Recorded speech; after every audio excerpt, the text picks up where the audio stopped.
हम लोग अभी है बेतिया में, जहां जन स्वराज की पार्टी कार्यालय में आए हुए हैं। सर से जानने का प्रयास करेंगे कि जन स्वराज पार्टी में इनकी क्या भूमिका है और कैसे कैसे यहाँ पे जन स्वराज के लिए काम करते हैं। तो स्वागत है सर आपका। स्वागत है आप लोगों का भी। सर, आप जन स्वराज के लिए किस प्रकार से काम करते हैं और अभी किस पद पे हैं? मेरा नाम अरविंद कुमार मिश्रा हुआ। इसके पहले मैं CBSE +2 स्कूल में, जो बरबत सेना में है, वाइस प्रिंसिपल के पद पर कार्यरत था और फिजिक्स +2 में फिजिक्स पढ़ाता था। उसके बाद 2022 से ही प्रशांत जी के बातों से और विजन जो उनका मुद्दा है उससे प्रभावित होकर के मैं 22 से ही जन स्वराज में लगा हुआ हूँ। उनके साथ पैदल यात्रा भी किया था, लौरिया, इस सारे जगहों पर, यहाँ डिस्ट्रिक्ट में भी। उसके बाद मैं रिटायर किया तो प्रशांत जी के आदेशानुसार मैं जिला कार्यालय प्रभारी के तौर पर जन स्वराज में सहयोग कर रहा हूँ। अच्छा, बेतिया का जिला कार्यालय प्रभारी के? पश्चिमी चंपारण का। हाँ। तो अभी आप लोगों को जैसे जिला कार्यालय प्रभारी के नाते आपको किस किस प्रकार की, जो जन स्वराज की पार्टी के लिए किस किस प्रकार के कामों को आप लोगों को देखने का मौका मिल रहा है? आप किस प्रकार से प्रचार प्रसार कर रहे हैं? हम लोग जन स्वराज के मुद्दा को, जो प्रशांत जी के द्वारा बताया गया है शिक्षा के क्षेत्र में, कि यहाँ शिक्षा की व्यवस्था बहुत ख़त्म हो चुकी है। आप एक टीचर हैं, अच्छे तरह से जान सकते हैं। शिक्षा के क्षेत्र में चूँकि आप जानते हैं कि स्कूल में खिचड़ी और कॉलेज में डिग्री ही बढ़ता है, शिक्षा के नाम पर कुछ भी नहीं है। बाकी लोग जो भी अभी तक शिक्षा की व्यवस्था किया है, रोज़गार के में बच्चों को कोई मौका नहीं मिलता है। वह फॉर्मल जो शिक्षा है उसके कारण बहुत लोग आज बिहार में बेकार है, देश में भी बेकार है। प्रशांत जी के सोच के अनुसार वह कह रहे हैं कि हम प्रत्येक प्रखंड में कम से कम 5 ऐसे विद्यालय नेतरहाट के पैरेलल खड़ा करेंगे, जिससे बिहार के बच्चों का शिक्षा प्राप्त करने के बाद वह जो है रोजगार के प्रति उसको सोचना नहीं पड़े। इसके तहत उनका विजन है कि 15 साल तक के जो बच्चे हैं उनको मैं फ्री शिक्षा, अच्छा शिक्षा, बेसिक शिक्षा दूंगा। ये 15 साल के बाद वह शिक्षा अगर प्राप्त करके आते हैं तो वह जो है समाज के ऊपर बोझ नहीं बने, अपना सेल्फ वह कुछ काम कर सकते हैं, रोजगार कर सकते हैं। आप जानते हैं नेतरहाट ऐसा विद्यालय है जिसमें अभी तक 1500-1600 IPS जो है बिहार से बन गए।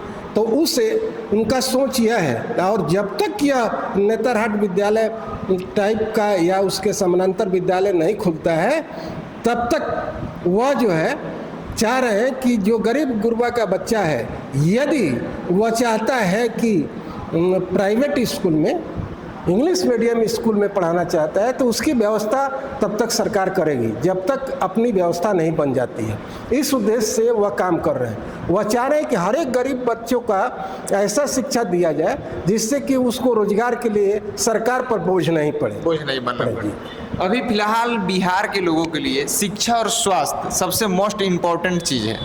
अगर क्योंकि बिहार के लोग बहुत कम अर्निंग कर पाते हैं, उनकी आय बहुत कम है जैसे कि और सब स्टेट के मामले में, क्योंकि यहाँ पे रोजगार की सुविधा ज़्यादा नहीं है। तो अगर शिक्षा और स्वास्थ्य उन लोगों को फ्री में दे दिया जाता है, अच्छा से दे दिया जाता है, तो अपने परिवार को चलाने के लिए क्या और भी चीज़ को ज़रूरत उनको पड़ सकता है? देखिए, ज़रूरत तो पड़ती है। शिक्षा और रोजगार फ्री की बात नहीं है। वह बात दूसरी है कि फ्री में हम बिजली दे देंगे, फ्री में पानी दे देंगे और फ्री में शिक्षा दे देंगे। अभी भी सरकार फ्री में 15 साल तक के बच्चों को दे रही है। शिक्षा कैसा है आपका, जो उस शिक्षा का प्रारूप क्या है? क्या उससे रोजगार बच्चों को मिल सकता है? कभी नहीं। तो ये अभी तक 70 वर्ष 75 वर्ष के रीजन में रोजगारोन्मुख जो शिक्षा कहा जाता है उसको वह शिक्षा नहीं दिया जा रहा है। अब प्रशांत जी का ही सोच है कि भाई हम ऐसा शिक्षा दें जिससे कि लोग बेकार नहीं रहें, अपने रोजगार करें, नौकरी पेशा। प्रशांत जी खुद कहते हैं कि अभी तक आपको जब से यह स्वतंत्र भारत में बिहार में कम से कम ज़्यादा से ज़्यादा जो है चपरासी लेकर सेक्रेटरीट तक आपको कम ज़्यादा से ज़्यादा 2% लोग ही नौकरी सरकारी पा सकते हैं। यहाँ आप सोचिए जहाँ 13 लाख 14 लाख लोग हैं और 2% ही लोगों को नौकरी मिल सकती है, तो उससे काम थोड़ा चलेगा भैया। काम चलेगा, रोजगार कैसे प्राप्त हो। और वही चीज़ प्रशांत जी बार बार कहते हैं कि भाई रोजगार के लिए क्या व्यवस्था करिएगा, ऐसा शिक्षा दीजिए कि जिससे कि वह रोजगार उसको मिल सके, और उसकी सारी व्यवस्था है। दूसरा उनका मुद्दा है पलायन। पलायन, प्रशांत जी ये कहते हैं पलायन केवल आदमी का रोजगार के लिए नहीं, वह रोक देने से नहीं हो जाएगा। सबसे पहले अर्थ का पलायन रोकना होगा, और अर्थ का पलायन जो आपको CD रेशियो है वह जो है आपको उसको रोकना होगा। आज बिहार का क्या है, CD रेशियो जो है सबसे कम है, और प्रदेशों में यहाँ का पैसा बाहर जाता है, दूसरे प्रोविंस में भेजा जाता है, जिससे कि वहाँ रोजगार मिलता है। और यहाँ का CD रेशियो ये सबसे पलायन में वो कह रहे हैं कि सबसे पहले हमको रोकना है अर्थ का पलायन। जहाँ अर्थ का पलायन रुका, घर घर रोजगार, महिलाओं के लिए पैसा, उसके लिए रोजगार, सारे लोगों को वृद्धा पेंशन। आज नीतीश कुमार जो है दबाव में आकर के, प्रशांत जी इतना बोले वृद्धा पेंशन को, प्रशांत जी के दबाव में आकर के 1100 रुपया किए हैं। ये बताइए कि 20 साल से कहाँ थे नीतीश जी? आज 400 रुपया हो रहा है, 400 रुपया चल रहा था। तेजस्वी जी की माता पिता जी की सरकार जो है 15 आपको साल रहा, और कभी भी महिला सम्मान निधि देने की बात नहीं हुई। महिलाओं के साथ अत्याचार हुआ, महिलाओं के साथ बलात्कार हुआ, कितना हुआ कौन नहीं जाता। और आज उस सम्मान की बात करते हैं, जबकि उनको मालूम ही नहीं है कि 2500 रुपया देंगे तो 5 करोड़ 6 करोड़ जो महिला लोग हैं, कितना पैसा होगा। गवर्नमेंट के पास उतना बजट नहीं, बिहार का बजट नहीं है। या तो उनकी कमी है सोच की, नहीं तो हम लोगों को मूर्ख बना रहे हैं।